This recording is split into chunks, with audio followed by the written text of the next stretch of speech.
amigas y amigos.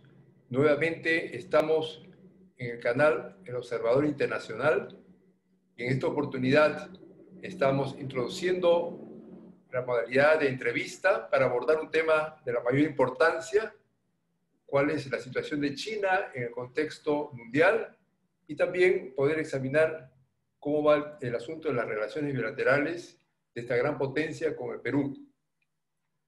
Como se sabe, en el siglo XIX hay un inicio de las relaciones bilaterales entre Perú y la China imperial. Inclusive se avanza en un tratado de paz, comercio y navegación que marca el nivel de las relaciones entre ambos países. Sin embargo, con el correr del tiempo y con el suceso de los acontecimientos históricos, ya entrando en el siglo pasado, China va a emerger, especialmente después de la Segunda Guerra Mundial, como una gran potencia, ¿no? Y se va a situar en el contexto mundial jugando un rol sumamente importante. Inclusive en los años recientes sabemos pues la presencia gravitante que tiene China, especialmente en la parte comercial y financiera.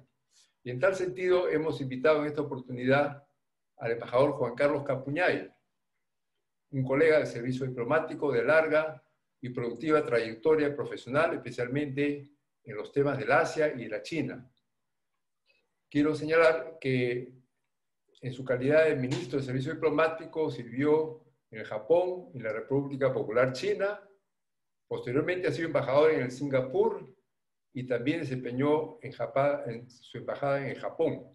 Y entre el año 2014 y 2017 fue embajador de Perú en China.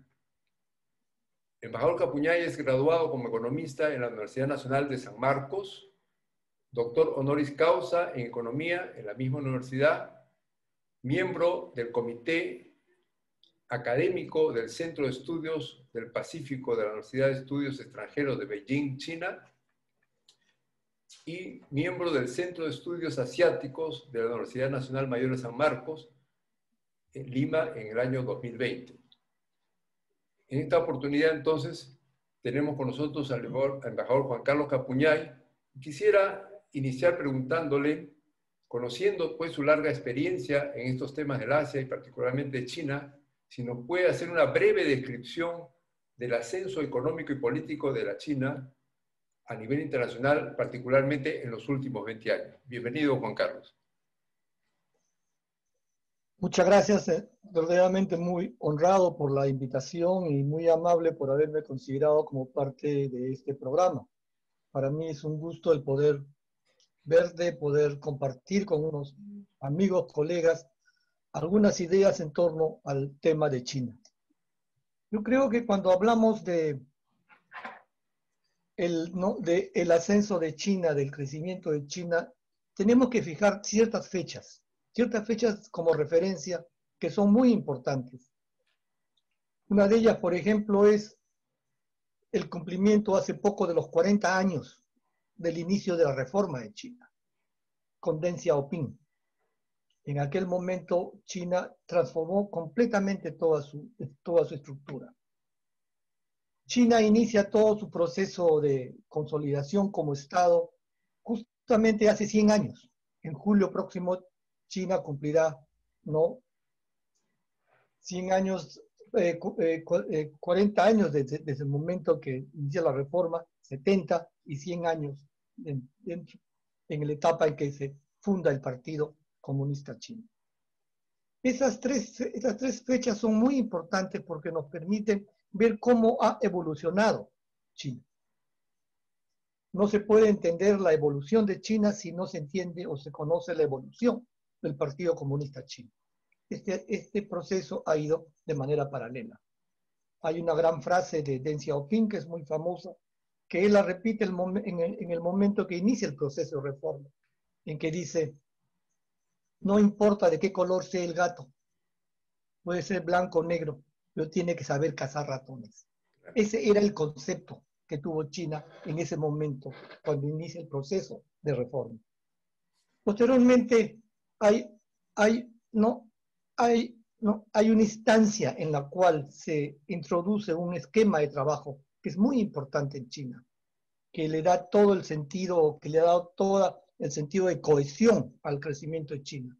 La teoría de la triple representatividad. Está conformada por el Estado, el sector privado y la sociedad civil o la población. En este caso, incluido el partido como parte de la sociedad civil. Y creo que ello marca el inicio de este compromiso que ha dado lugar a un proceso de apertura en China. Dentro de este proceso es muy importante la relación que existe o la vinculación que existe entre el sector privado, el gobierno y sobre todo los propósitos de los planes quinquenales, que son a partir de los cuales se ha ido gobernando todo el proceso de reforma y el proceso de modernización de China. Este año es muy importante, como les dije, este año el Partido Comunista de China celebra los 100 años de su fundación. Con el Perú es muy importante porque se celebran 50 años desde el establecimiento de relaciones diplomáticas. Pero hay también otra fecha.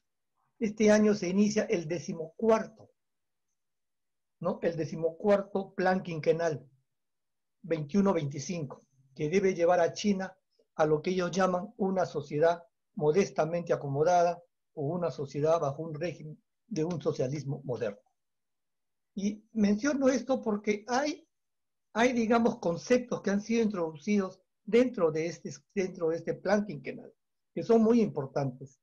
Por ejemplo, el de la doble circulación o el de la economía dual, que China considera que no solamente es el proceso de desarrollo interno el que debe guiar, ¿no?, su proceso o su modernización, sino también esto está vinculado con la relación que mantiene con el exterior, con terceros países. Y es justamente la combinación de esos dos conceptos, de una dualidad dentro de la marcha de la economía, de los dos marcos de referencia, lo que le permite a China avanzar dentro de un proceso de inserción en el contexto mundial, de desarrollo económico inclusivo o un desarrollo social inclusivo, y sobre todo el de la consolidación de su estructura como Estado.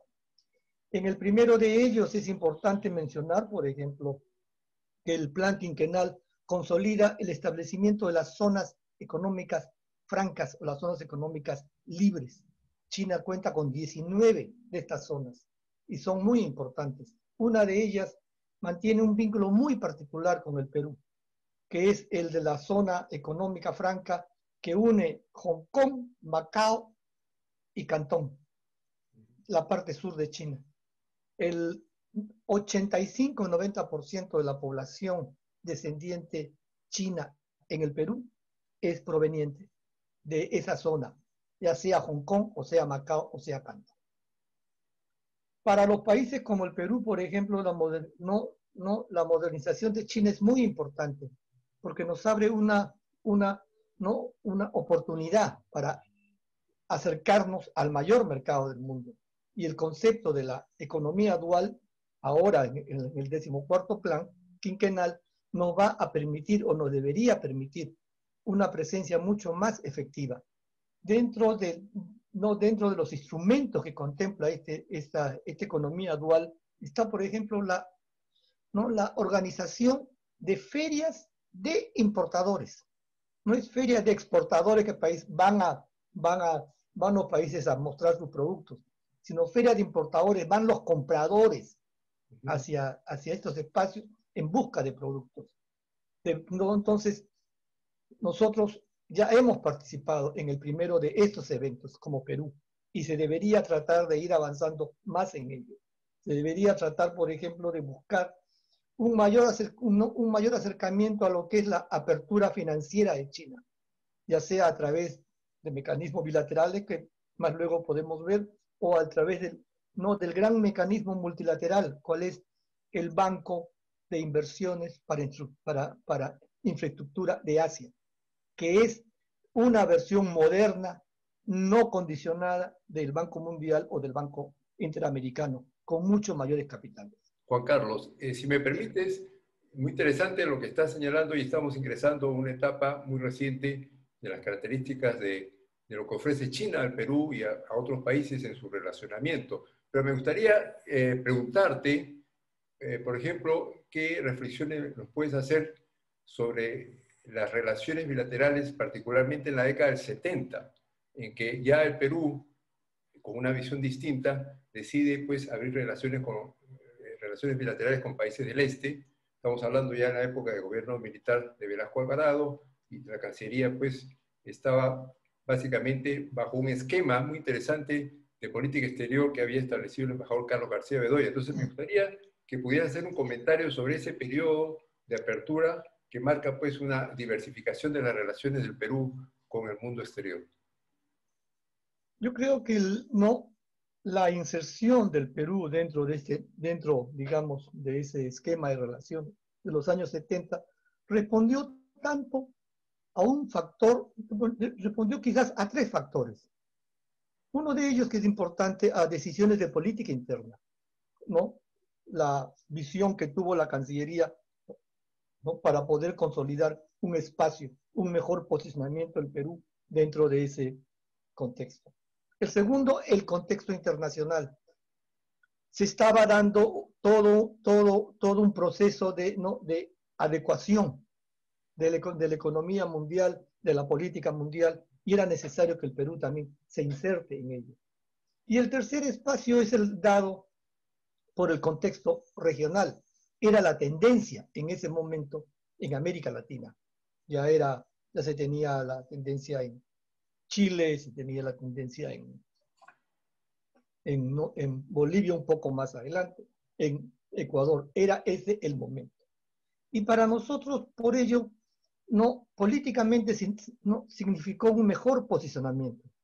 Sin embargo, la mayor importancia quizá en ese momento está dada por las ventajas que significó esa estrategia en fines de oportunidades de desarrollo.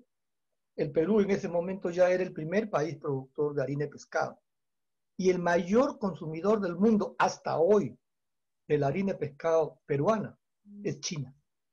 Entonces era el acercamiento al mayor mercado, ¿no? y nos aseguró y nos permitió contar con una presencia efectiva en ese mercado.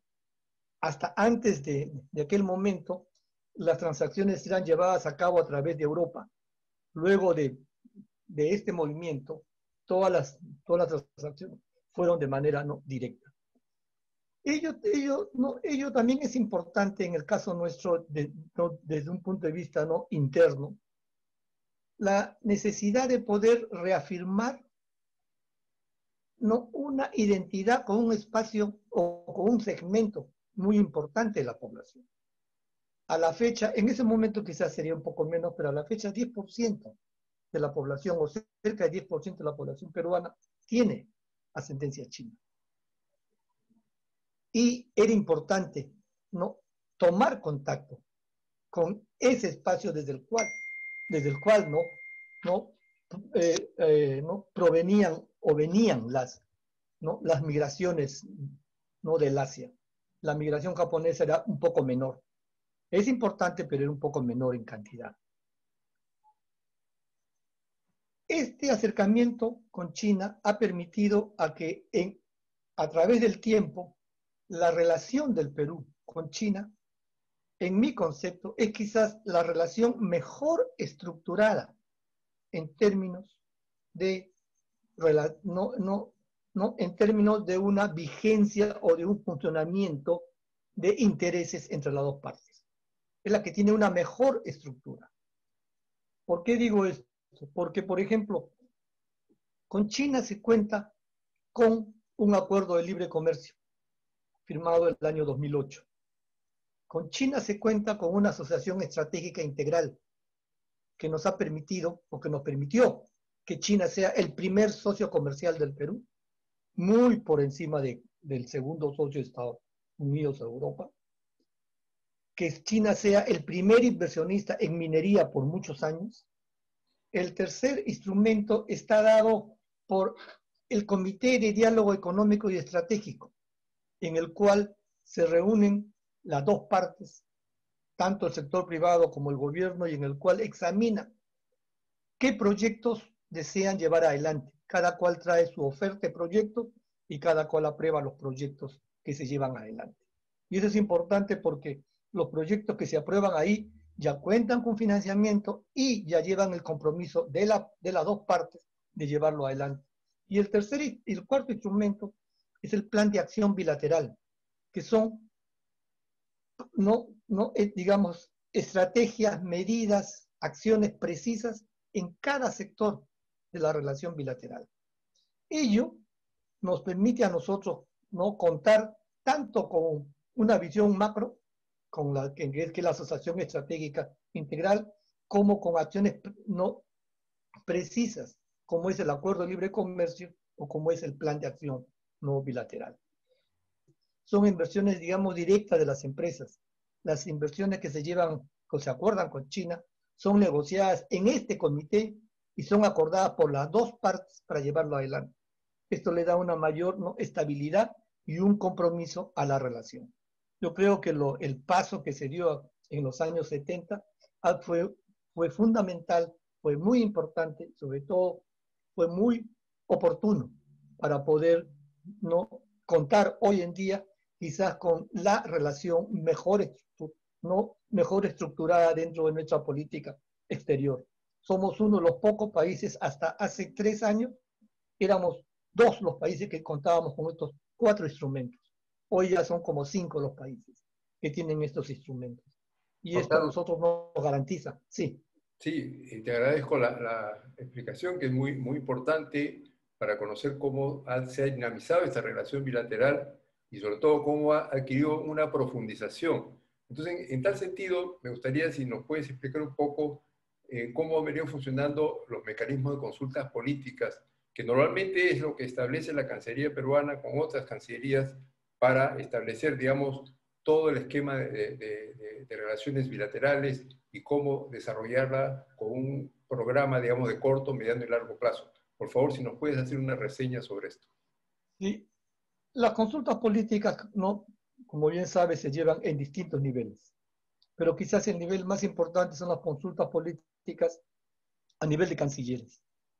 Y me tocó a mí el gusto, el honor de acompañar al entonces canciller del Perú, el 2012, ¿no?, Rafael Roncayolo, a las consultas políticas previas y a la preparación de la reunión previa a la visita del presidente Humala a China, justamente en el año 2012, para participar en la cumbre de Boao, que es la versión asiática de la cumbre de Davos en Europa. En las consultas políticas que se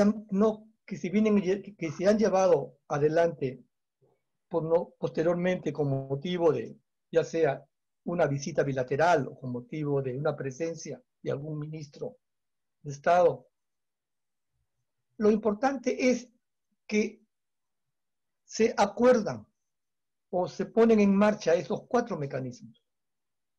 Es a partir de una, digamos, de una agenda en base a oferta y demanda de proyectos, de iniciativas, de actividades. Por ejemplo, uno de los temas que se ha venido manejando con cierta, ¿no?, intensidad desde el año 2012 ha sido el tema de la participación del Perú dentro del proyecto de una franja, una ruta. Y ello es importante porque a nosotros nos debe permitir acercarnos no solamente a China, sino ir más allá de China en el Asia, a través del proyecto de una franja, una ruta. Nosotros inclusive, a mí me tocó, no el gusto de hacerlo, una idea que propuse y que marchó con el tiempo, que fue el de que la franja y la ruta, si bien se basa en un concepto de una conectividad física, en el caso de América Latina deberíamos tratar de crear un puente digital, una franja, una ruta digital, para que podamos, a través de los medios digitales, tener posibilidades de un acceso al gran espacio chino y a partir de allí a terceros países. Eso es importante porque existen proyectos nuestros en el Perú, proyectos inclusive no de integración nacional o de integración regional, que no pueden llevarse adelante porque no cuentan con el correlato en la otra parte. Se puede ello manejar a través de una conectividad digital para poder crear el vínculo. Igualmente, una de las mejores formas de promover el comercio hoy día es a través del comercio electrónico. Y ello sería muy fácil hacerlo si contáramos con este puente digital entre América Latina y China. Otro país no tomó la iniciativa y lanzó la idea y están ¿no? promoviendo que este puente digital se inicie en sus costas y no en las costas del Perú. Pero yo creo que nosotros tenemos ¿no? las posibilidades por el claro acercamiento que se mantiene con China para poder cumplir o ser el hub o el centro digital para la conexión de Asia con América Latina. Tú has tocado un tema muy importante que actualmente se está examinando en la Cancillería, en la Academia Diplomática. El propio canciller en sus recientes exposiciones ha tocado el tema de la diplomacia digital, que es importante, sobre todo en esta época de la pandemia, abordar con mayor especialización, especialmente los jóvenes diplomáticos, los jóvenes que están en la Academia Diplomática, que se especialicen en esta materia. Ahora yo quisiera pegar un salto de lo que es conectividad digital a lo que es conectividad física. En un momento conversamos también contigo sobre el tema este de la conexión ferroviaria bioceánica, que a mi entender es sumamente importante. Como antecedente sabemos que en el año 2015 se suscribió el memorando de entendimiento entre Perú, Brasil y China para iniciar los estudios de viabilidad para la conexión del puerto Bayóvar, Piura, con el puerto de Acu en Río de Janeiro, que finalmente concluiría en el puerto chino de Tianjin. Quisiera preguntarte en torno a este asunto, que sé que es un tema que a ti te interesa también de manera especial. ¿Qué suerte ha corrido este proyecto desde ese momento que se traza esa iniciativa? ¿Cuál es su situación actual y qué perspectivas tiene? Yo creo que ese es un gran proyecto, o ese fue un gran proyecto que se manejó ¿no? de manera muy activa, muy entusiasta, entre los años 14 y 15. El año 2014, el 2013, el presidente Humala visita Perú, visita China, el 2012 lo hizo también, y el tema ya se venía tratando.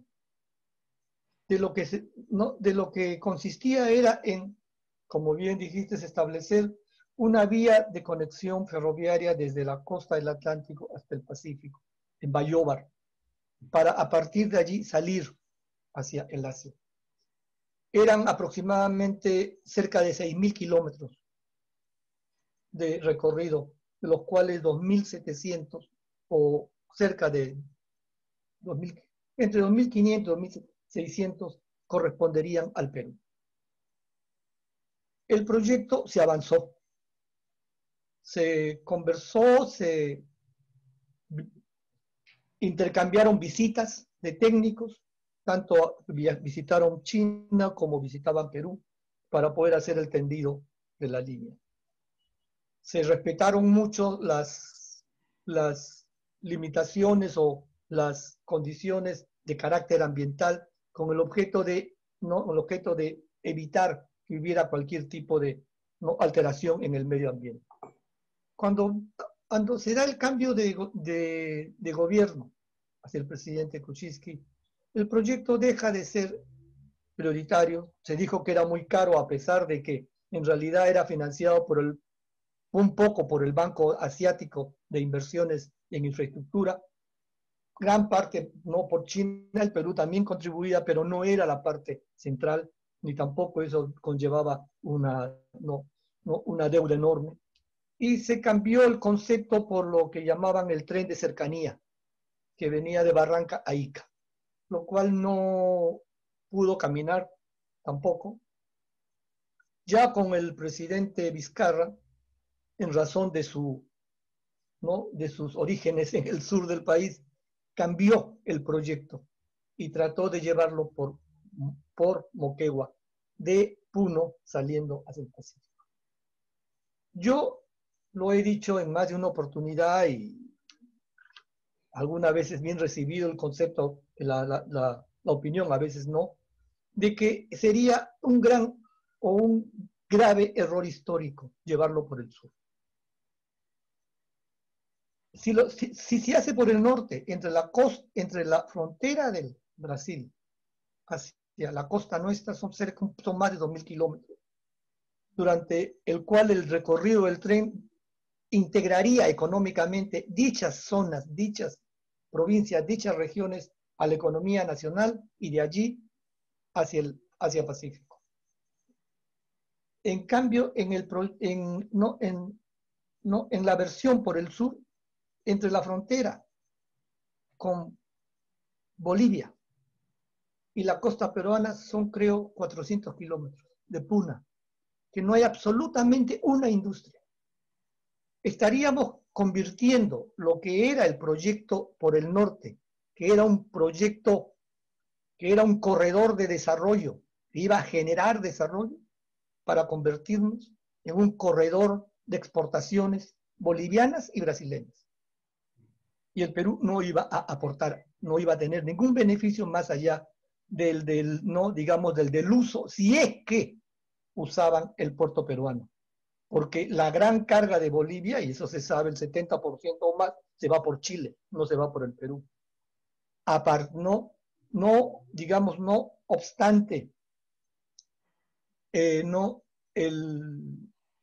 el Bolivia Mar y todas las facilidades, la carga se va por Chile, no viene por el Perú. ¿Quién nos podría asegurar que la carga, si es que se construye el tren, vendría hacia el Perú y no se iría de todas maneras a Chile? En cambio, por el norte, en cada pueblo en el cual pararía, ese pueblo se integraría al desarrollo nacional. Entonces, sería un factor de desarrollo interno, sería un factor de proyección hacia el Asia-Pacífico y, principalmente, sería un factor de inclusión social porque permitiría, ¿no?, integrar social, cultural y políticamente a la población de la región del norte hacia, ¿no?, digamos, hacia la economía nacional, ¿no?, a través de todo el recorrido del tren. Si es que se piensa que quizá se quisiera algo más cerca, ¿no?, a Lima, puede pensarse y se puede hacer y tendría buenas posibilidades. ¿Por qué no hacerlo en Chancay? En Chancay se está construyendo a través de Cosco, la empresa Cosco, el que va a ser el más grande terminal, no, digamos, no marítimo o puerto, sino un complejo de puertos en el Pacífico Sur. Ello es importante porque esta inversión es una de las mayores que se está llevando adelante en términos de infraestructura y va a ser muy moderno y muy grande. Se puede traer el tren por el centro que culmina en Chancay y a partir de ahí sacar la conexión hacia el Asia-Pacífico. El puerto de Chancay es un puerto muy importante que va a tener gran significado en el desarrollo del comercio en el Pacífico Sur y se puede utilizar para que sea el puerto de entrada y el puerto de salida para muchos países de la región. Hay otras posibilidades también, un poco más cerca no tan lejos en Moquegua, sino, por ejemplo, hay proyectos que se vienen preparando en la zona de Arequipa, cerca de Caravelí, hay una mina que se llama Pampa de Pongo, que está construyendo un muelle que va a ser el muelle más grande del Pacífico Sur, que va a tener una capacidad de 400.000 toneladas de desembarco y embarco de mineral y de otros productos. Entonces, si se puede combinar Chancay aquí en el norte chico con lo que se pueda tener en Arequipa, se tendría todo el control, digamos, de la carga hacia el Asia-Pacífico. Pero yo insisto que por el norte quizás es no la mejor opción, en tanto el recorrido va a permitir que esa zona, esa región se integre dentro de la economía nacional. Y el norte tiene mucho que aportar al país. Juan Carlos, el Observador Internacional te agradece profundamente la oportunidad de dedicar estos minutos para poder desarrollar temas de más alto interés en lo que corresponde a la importancia de China a nivel mundial, también en las relaciones con América Latina y de manera particular en las relaciones bilaterales con nuestro país. Y además la perspectiva que se ofrece también en todos estos aspectos, no solamente de la parte comercial, la parte digital y también la parte física a través de un proyecto como el que estamos hablando de integrar vías ferroviarias entre el Atlántico y el Pacífico. Te agradecemos una vez más y te reiteramos pues el mejor de los éxitos y estaremos en contacto permanente para futuras actividades que nosotros llevamos a cabo. Muy buenas Muchas tardes. gracias. Muchas gracias. Hasta luego.